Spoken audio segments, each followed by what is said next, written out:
Today we'll be following the story of two incredible waders, two bar-tailed godwits tagged for BBRW and E7. Let's go! For BBRW certainly deserves the title of record-breaking godwit. He flew huge distances between Alaska and New Zealand. That's a lot for a medium-sized wader.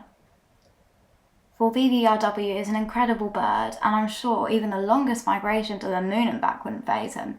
You should never underestimate the power of migration. It's one of nature's greatest achievements.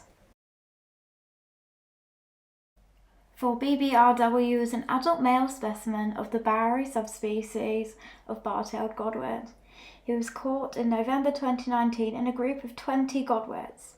He was caught and tagged at the Miranda Shorebird Centre, first of the Thames, New Zealand.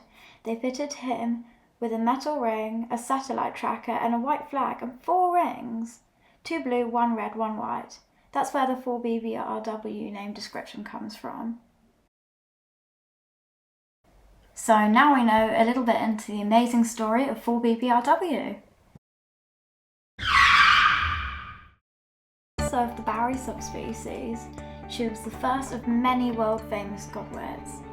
E7 was part of a group of 16 godwits tagged in the Miranda Shorebird Centre in February 2019. They surgically implanted a satellite transmitter and fixed the famous E7 tag onto her leg. Her battery in her tag lasted much longer than her companions, allowing scientists to track her far longer.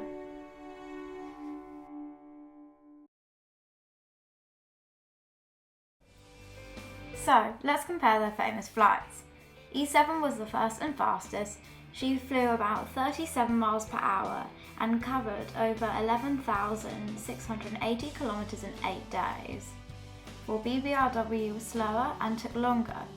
His 2020 flight was 13,050 kilometers, smashing E7's records. His 2021 flight was shorter, around 12,200 kilometers. For BBRW flew slower, around 35 miles per hour.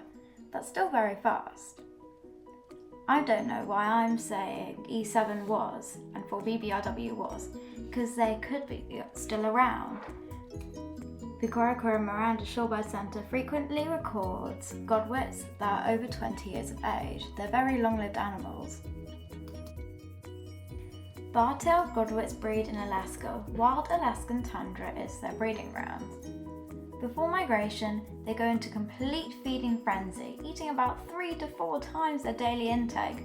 They are extremely well prepared, even shrinking their internal organs to lighten the load. On the way north, they stop over at the Yellow Sea to rest and refuel. On their way south, they fly non-stop over the Pacific, no rest, no food, no sleep. They shut down half their brain in a half-sleep.